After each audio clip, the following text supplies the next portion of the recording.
जोधपुर राजस्थान सरकार के संसदीय कार्य एवं विधि मंत्री जोगाराम पटेल जयपुर से जोधपुर प्रवास पर रहे। दिन में जयपुर से जोधपुर पहुंचने के बाद लूणी विधानसभा में विभिन्न कार्यक्रमों में शिरकत की।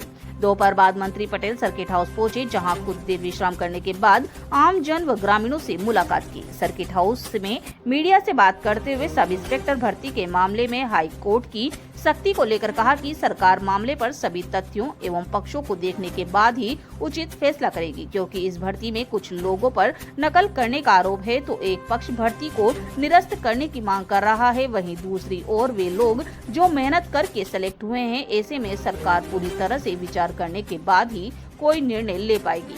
कांग्रेस की ओर से पूर्व मुख्यमंत्री अशोक गहलोत द्वारा राहुल गांधी को बेवजह बदनाम करने के सवाल पर कहा कि ऑपरेशन सिंदूर पूरे देश का था, पक्ष विपक्ष साथ ही साथ खड़े थे, सेना ने अपना शौर्य दिखाया, अब वे सवाल कर रहे हैं, खुद ही नेशनल हेराल्ड का बवाल खड़ा कर रहे हैं।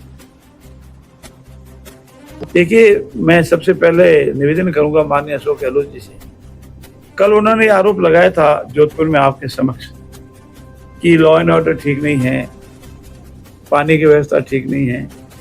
वो हमारे 5 साल यहाँ के मुख्यमंत्री रहे।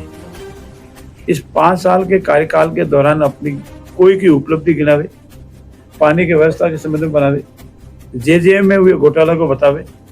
और उनकी एक खूबी को मैं धन्यवाद दूंगा कि जिस किसी को भी उनको मन में लगता है कि अब इसको निपटाना है तो वो बहुत खूबी से निपटाते हैं। शिक्षा मंत्रियों का सम्मेलन बिरला ऑडिटोरियम था, कोई कारण नहीं था, लेकिन सबके सामने स्पष्ट मंजूर करवाया कि भाई ट्रांसफर में पैसे ले जाता है, कहाँ ले जाता है, 3 बार खड़ा किया। और हमारे प्रदेश के अध्यक्ष आदरणीय गोविंद जी का प्रदेश अध्यक्ष कैसे बने, वो भी उन्होंने कल अपने खूबी से बताया कि किस परिस्थिति में उनका उत्पत्ति हुई है। तो ऐसी स्थिति में कांग्रेस अपने आप ही निपट जाती है। और आपने कल देखा होगा मेवाराम जी का समर्थकों का, आदरणीय अमीन खान जी के समर्थकों का, और फिर उनको नेताओं को एक साइड से निकल पड़ जावे और फिर भी वो बखियां जाके तो उनका विचार करें। अशोक जी अलग रीति पे जा रहे हैं, गोविंद जी अलग रीति पे जा रहे हैं, और कुछ नेता हमारे पायलट साहब अलग रीति में जा रहे हैं। दिखाने के लिए साथ टेबल पर खाना खाते हैं, सामने देखते भी नहीं है। ये परिस्थिति कांग्रेस में है और रहेगी। पूर्व मुख्यमंत्री ने ये भी आरोप लगाया है कि तिरंगा यात्रा में सरकारी धन का दुरुपयोग किया गया। पूर्ण रूप से गलत, बेबुनियाद आरोप। न सरकार का लेना देना है, न किसी का पार्टी का लेना देना है। ये तिरंगा यात्रा जो है वो आम जनता द्वारा निकाली जा रही है। उसके अंदर जो चलते हैं, उनका जो जोश है, उसको वो भारतीय जनता पार्टी की तिरंगा यात्रा नहीं है, वो तिरंगा यात्रा आम जनता की है। और हमारी सेनाओं ने जो पराक्रम किया है उसके धन्यवाद के लिए है, और हमारी केंद्र की सरकार ने सूझबूझ से निपटा है, उसका धन्यवाद। सर, ऐसे ही भर्ती को लेकर क्या कहेंगे? जब बार-बार कोर्ट ये कह रहा है कि भर्ती को लेकर क्या निर्णय करें? ऐसा ही भर्ती को लेके सरकार गंभीर है और गंभीरता के साथ विचार कर रही है, और इतना शीघ्र इस पर न्यायोचित निर्णय लिया जाएगा। एक पक्ष ये भी दबाव बना रहा है कि इस भर्ती को निरस्त नहीं करना चाहिए। अपने अपनी बात कहने का सबको अधिकार है, और अनेक लोगों का ये कहना है कि भर्ती निरस्त नहीं होना चाहिए। वो अनेक कारण भी बताते हैं, और अनेक लोगों का ये कहना है कि भर्ती निरस्त होना चाहिए, वो अपने कारण बताते हैं। और इन सब कारणों की समीक्षा कर सरकार अपना मत कोर्ट के समक्ष रखेगी। बहुत सीरियसली इस पर विचार कर रही है। कानूनी राय, हमारी सब कमेटी की रिपोर्ट और दूसरे तथ्य जो एसओजी द्वारा आज दिन तक जांच में सामने आए, उनके सबकी जांच करके शीघ्र कोई न कोई न्यायोचित निर्णय सरकार लेगी तो सबके हित में होगा। कांग्रेस का ये आरोप है कि वास्तविकता में ऑपरेशन सिंदूर का वो विरोध नहीं कर रहे हैं, बल्कि बीजेपी को ये लगता है कि कहीं न कहीं नेशनल हेराल्ड अखबार शुरू होगा तो कांग्रेस की विचारधारा फिर डेवलप होगी, इसलिए बार बार कांग्रेस को कटघरे में खड़े करना। देखिए, नकारात्मक राजनीति के सिवाय कांग्रेस कुछ कर नहीं सकती। किसी भी स्तर पर जाइए, वो सबसे पहले नकारात्मक विचार शुरू करेगी। पॉजिटिव कांग्रेस में कभी रहा नहीं, होगा भी नहीं। कांग्रेस को ये विचार करना चाहिए कि वो जो कह रहे हैं या जो कहना चाहते हैं या कहने के लिए एकजुटता दिखाने का प्रयास करते हैं, वो वास्तविकता में कहाँ तक है। बैठते हैं एक साथ है, मुंह अलग अलग होते हैं, बोलते हैं एक साथ है लेकिन विचार अलग अलग होते हैं।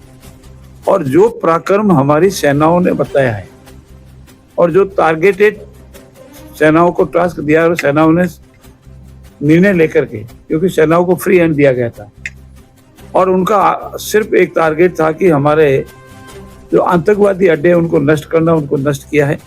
उसके अलावा भी सब कुछ किया है जिसके बारे में ज़्यादा हम कहने की स्थिति में नहीं है, जिसका निर्णय और प्रेस कॉन्फ्रेंस में सेना के अधिकारियों ने कहा है। इसके बाद कांग्रेस का ये कहना कि नेशनल अलर्ट शुरू हो जाएगी, उससे कांग्रेस विचारधारा आ जाएगी या कुछ भी हो जाएगी, कांग्रेस ये विचार करके कितनी बार टूटी है और आज भी टूटी हुई है।